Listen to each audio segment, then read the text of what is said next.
All aboard the pain train. The steel wheels of the midnight train to Tulsa shrieked across the tracks like a banshee with a backstage pass. Inside the last car, half luggage rack, half rusted cage, sat a ragtag group of half-healed wrestlers and once-possessed heroes.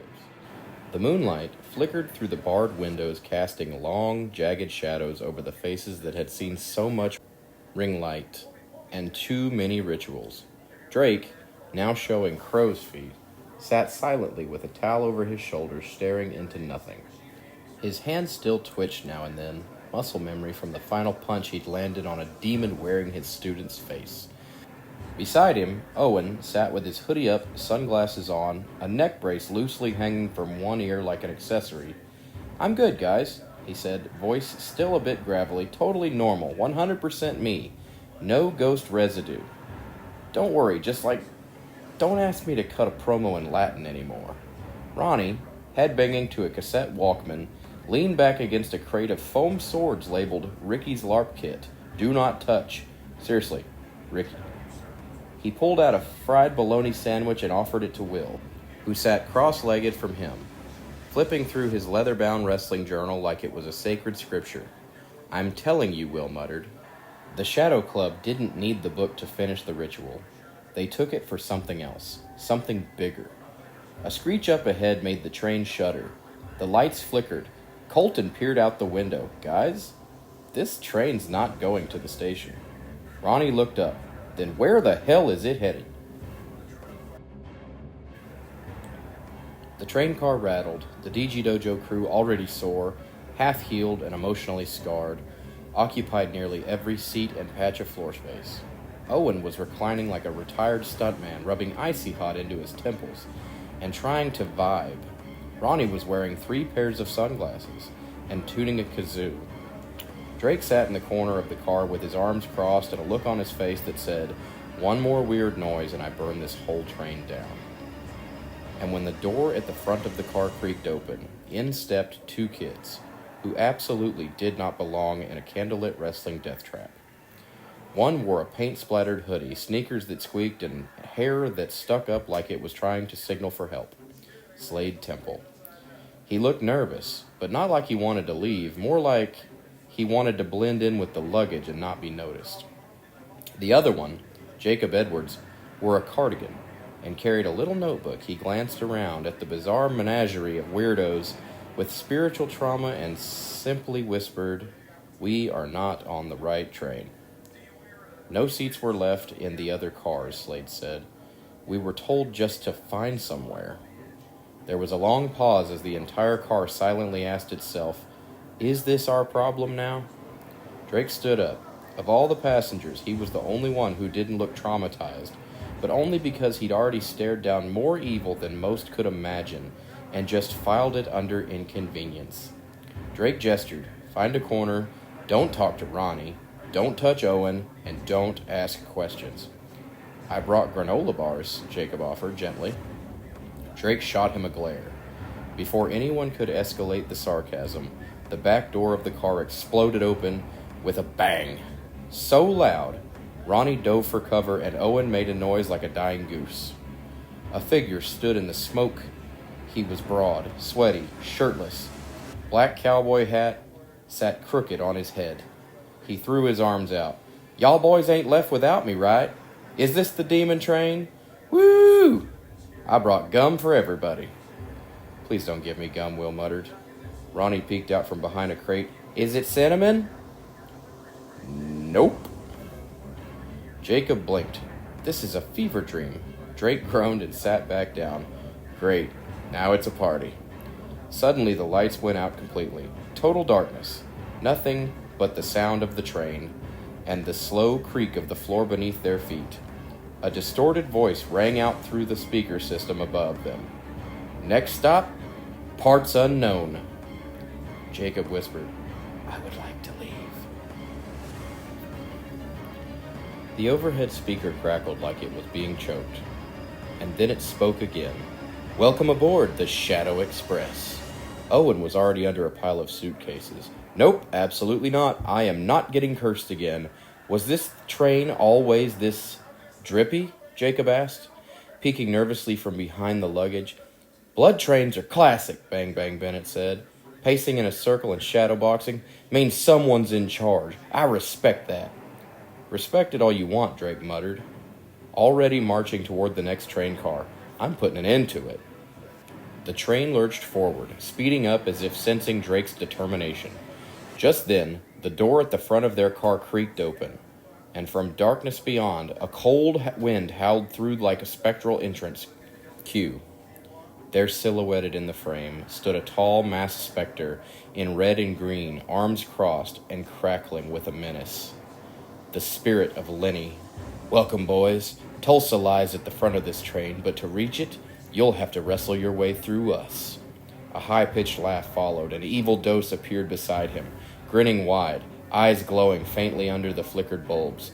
Then came Tigre Dose, crouching like a predator behind them, hissing softly. "The Shadow Club," Lenny said with glee. "This train is ours, and each car, a match, a gauntlet, a reckoning." The trio stepped back and let the door slam shut. "Well, that's not ideal," Will muttered, flipping open his custom ghost meter. Slade raised his hand.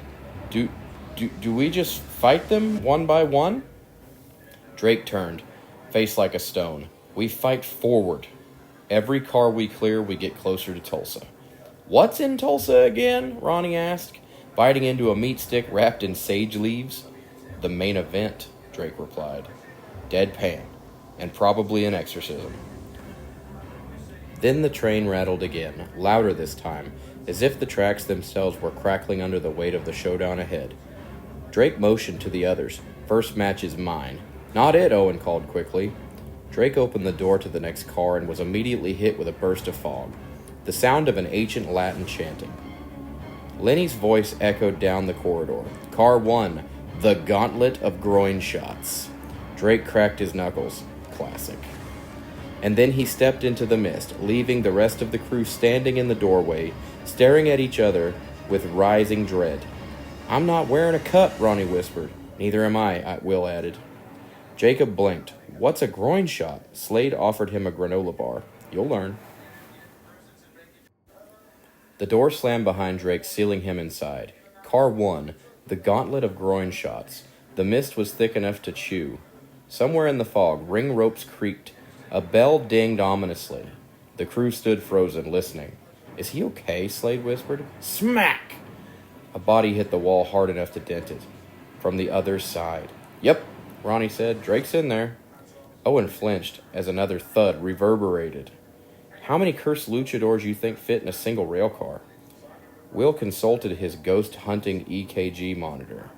17. 17? Suddenly the door burst back open, and Drake stumbled out, holding his ribs with one hand and a steel folding chair in the other.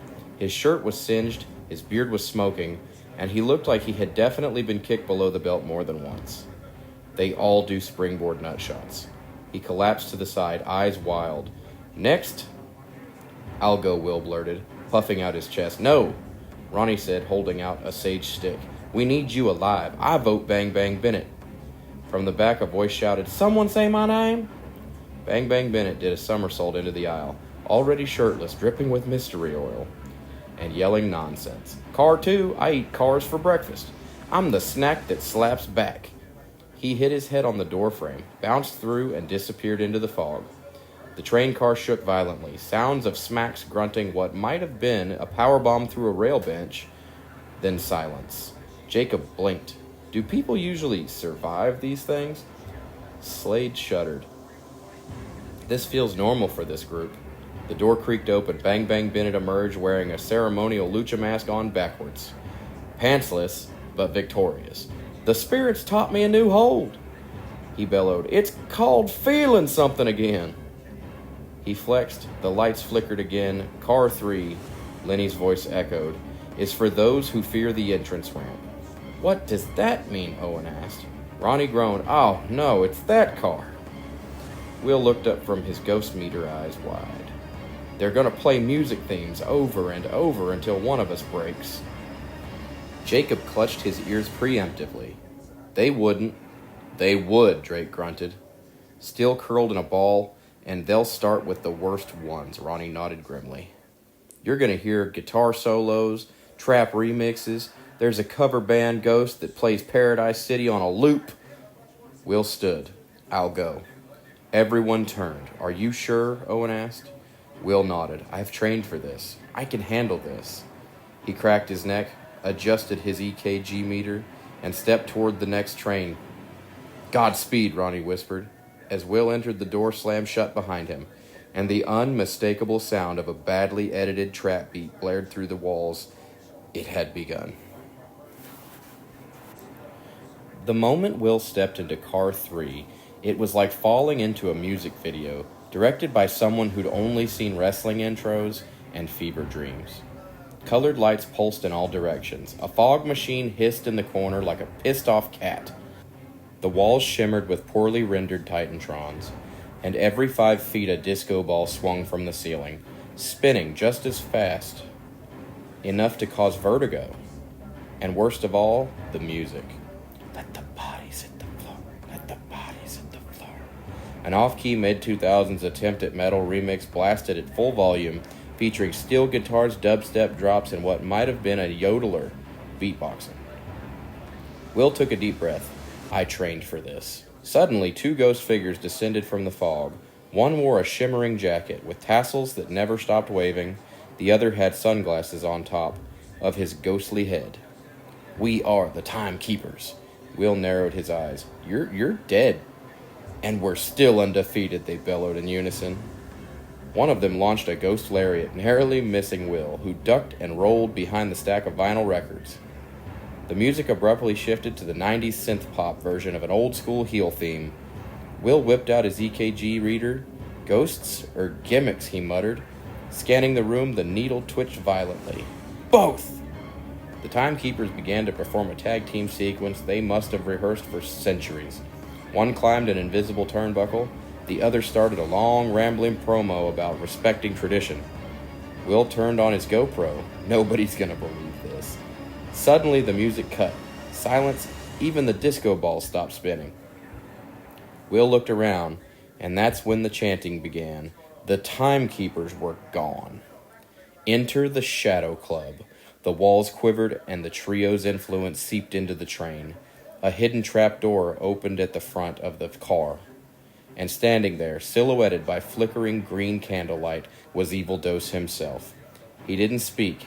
He just extended his arm, and behind him, Tigre Dose. Eyes glowing, face blank, he stepped forward. Will. He remembers you. Will's breath caught. Tigre stepped into the ring, shoulders hunched like he was dragging the weight of his own past. Will whispered, You don't have to do this, Bryson. But Tigre Dose roared and lunged. Meanwhile, in the back car, Drake sat icing his groin, grumbling. How's Will doing? Owen asked nervously, probably getting powerbombed by the undead, Drake muttered. Jacob scribbled furiously in his notebook. Powerbombed by the undead? That's the name of my new poem. Slade, still perched like a small cryptid on a luggage rack, looked up. Is it weird that I'm kinda having fun? Ronnie ripped a bite of jerky. This is the most bonding we've done in years. And then the speaker crackled again. Attention passengers. Next up, the Chain of Pain. Everyone looked at each other. Drake stood up sighing. I guess it's my turn again. The door to car 4 hissed open like it was breathing. Cold wind howled through the crack, and the sound of rattling metal filled the air. It wasn't just the train anymore. It was the chains, strung from the ceiling to floor like spider webs in a tortured dungeon. Drake stepped through and immediately ducked a chain flying at his face. He caught it mid-air, yanked it down, and stared into the next arena, a rolling steel jungle of dangling chains, ropes, and hooks, all swaying with the motion of the train. At the far end of the corner, standing atop a stack of crates, like a king surveying his kingdom, was Tigre Dose. He didn't speak, but he didn't have to. The cold stare behind the mask said enough. Drake stepped forward slowly. Bryson, he said under his breath, is that you? Tigre Dose cocked his head slightly as if the name stirred something inside him, just for a moment. Then the train car lurched upward. detaching the ceiling entirely, revealing that they were now inside a hollow freight car with no roof, speeding under the stars. Wind blasted across the space, and chains whistled like banshees. Tigre Dos leaped down from the crates, silent and fast. The fight began. Drake blocked the first flurry of kicks, countered with a shoulder tackle, but Tigre bounced off the chains and returned with a flying forearm that nearly took his head off. The two slammed into each other over and over, crashing against the walls, getting tangled in chains and ropes. Above them, the moon gleamed like a spotlight. "This doesn't have to be you," Drake grunted, grabbing Tigre's mask. "You were one of us. You were the future." Tigre shoved him away and hissed, "The future left me behind." Then he hurled Drake through a hanging loop of chains, wrapping him in midair like a spider wrapping prey. The crowd back in Car 3 watched through the broken doorway, barely breathing. "Is that kid really Bryson?" Owen whispered. Ronnie nodded. "Same drop kick." Slade blinked. "I thought he disappeared last year." Jacob wrote furiously, "He disappeared but returned in the ring and regret." Ooh, that's good. Will staggered back into the car, bruised and half-deaf from his remix rumble. "Wait, Tigre Dos is Bryson?" "Yeah," Drake called from the front, still wrestling his way out of the chains, "and he's pissed." Tigre lunged again, this time with a chain-wrapped fist. Drake took the blow, stumbled, and caught himself against the wall. "You blame me, but it wasn't my choice. You quit." Tigre stopped mid-charge. For just a heartbeat, Drake stood. "You gave up, Bryson. We all wanted you back, but Evil Dos, he filled your head with garbage. He stole your pain and made it his weapon." The chains trembled, and then he screamed, ripping off one of the ropes from the ceiling and hurling it into the wind as if to say, "No more words." The two collided one last time in the center of the train, and when the dust settled, Drake stood over him, panting, bruised but alive. Tigre Dos lay unconscious, breathing shallowly. The rest of the crew pulled him back into the car as the next train door clicked open ahead of them. Car 5, the sacrificial altar. Owen turned white. Will froze. Slade whispered, "That sounds bad, right?" Jacob clutched his journal. "It sounds very bad." And then they heard the voice of Lenny again, calm, cold, and full of promise.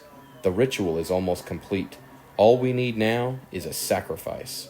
Owen turned to the others. "Don't look at me. I'm not even technically a virgin." Everyone stared. He paused. Emotionally, maybe, but that doesn't count, right?" The door to Car 5 yawned open. Mist poured out, thicker this time. Not dry ice mist, not fog machine mist. No, this stuff reeked of incense, sulfur, and locker room cologne from '98. Inside the car had been transformed into a ritual chamber. Stone slabs stacked like an altar, ropes hanging like vines, flickering candles forming a path to raised platform at the far end. "Welcome," hissed a voice over the intercom, "to the altar of transcendence." Drake stepped forward, fist clenched, ready to fight. But then, the lights went out. In the dark, something shifted. A rush of wind, a scuffle. Then, a shriek. Lights returned. Owen was gone. All that remained was a glittery elbow pad on an altar, and a faint trail of Slim Jim wrappers leading to the next car. "No!" Ronnie screamed, dropping to his knees. Owen, he had so much life left. So much unearned confidence. "Why him?" Will said, scanning the room with his ghost meter. Jacob flipped to a new page in his journal. "The glitter trail of the fallen clown." "No, that's too on the nose." Slade whispered, "He said he wasn't technically a virgin." Ronnie grabbed him by the shoulders. "Emotionally pure. That's all the Shadow Club needs." Drake stared at the empty altar. Lenny's voice oozed from the walls again. "You tried to stop us, Drake, but we've already begun. The soul of Lenny will rise again in the body of your most annoying student." Ronnie gasped. "They're gonna possess Owen." "That poor idiot," Will muttered. "His body's not built to host anything that requires balance." Drake turned to the crew, eyes burning. "No more games. We get to the front of this train. We stop that ritual. We bring him back." Jacob timidly raised his hand. Hypothetically, if he's already possessed, do we still have to share a bench with him on the ride home? Just then Tigre Dos stirred from where he'd been laid out in the corner. He sat up groggy, clutching his ribs. They're going to do it, he rasped. They're really going to finish it. Everyone froze. Drake approached cautiously. You remember now? Tigre nodded weakly. I didn't want this. I never did. But Evil Dos, he promised me purpose, power, revenge, and I believed him. He looked Drake dead in the eye. I was supposed to be the vessel, not Owen. Me. Will stepped forward. Then help us stop it. Tigre hesitated, and then stood. I'll lead you through the next car, he said, but the rest is up to you. As the group moved forward, the train gave a violent jolt. A green flame lit the doorway, and Owen's voice echoed from beyond. Except it wasn't just Owen's voice anymore. Drake, come play. We're not done yet. Drake growled. Oh, we're coming. The train was screaming now, not the whistle. The actual train, like it was alive and furious. Every car bucked like a bronco in heat. Candles blew out, windows shattered, and the ghostly voice of Lenny echoed louder than ever. We are the future of pain, the past of punishment, the eternal heat of the locker room.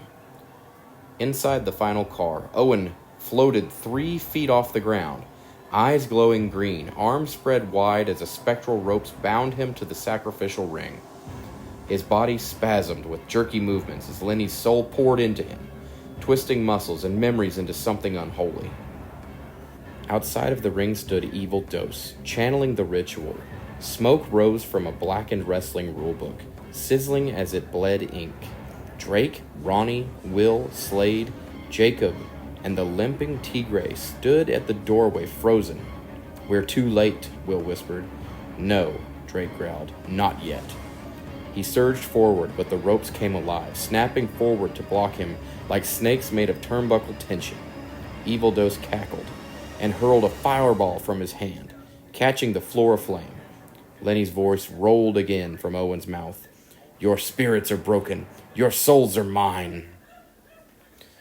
And then the ceiling exploded. Glass, wood, and fog rained down as a voice shouted, Nobody touches my stablemates, you fiendish freaks! Ricky Wingrave descended from the ceiling hatch, swinging his foam larp sword with righteous fury. It had Matt carved crudely into the side. Right behind him, leaping from above, with a howl that shook the train to its wheels.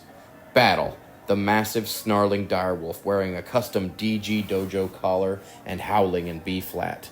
Battle, go! Ricky screamed, For Owen!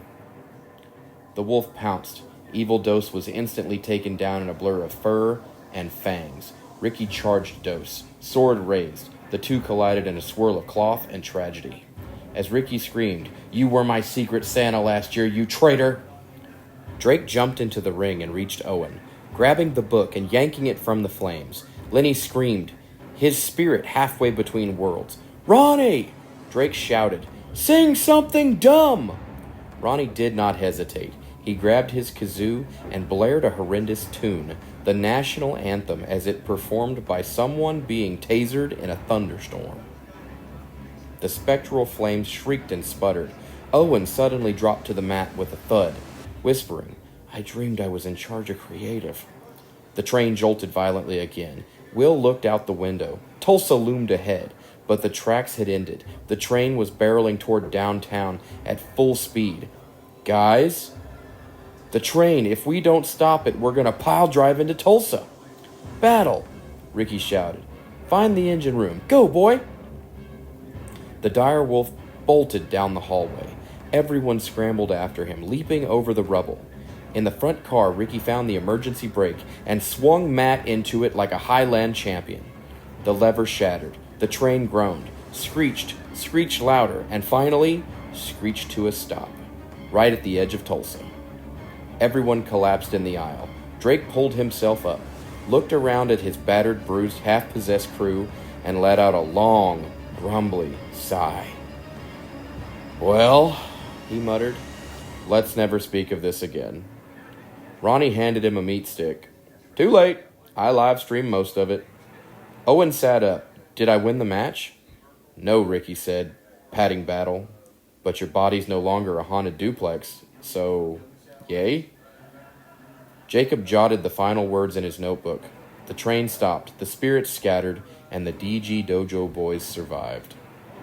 The crew stumbled off the train into the waiting arms of the Tulsa Fairgrounds. The show was on.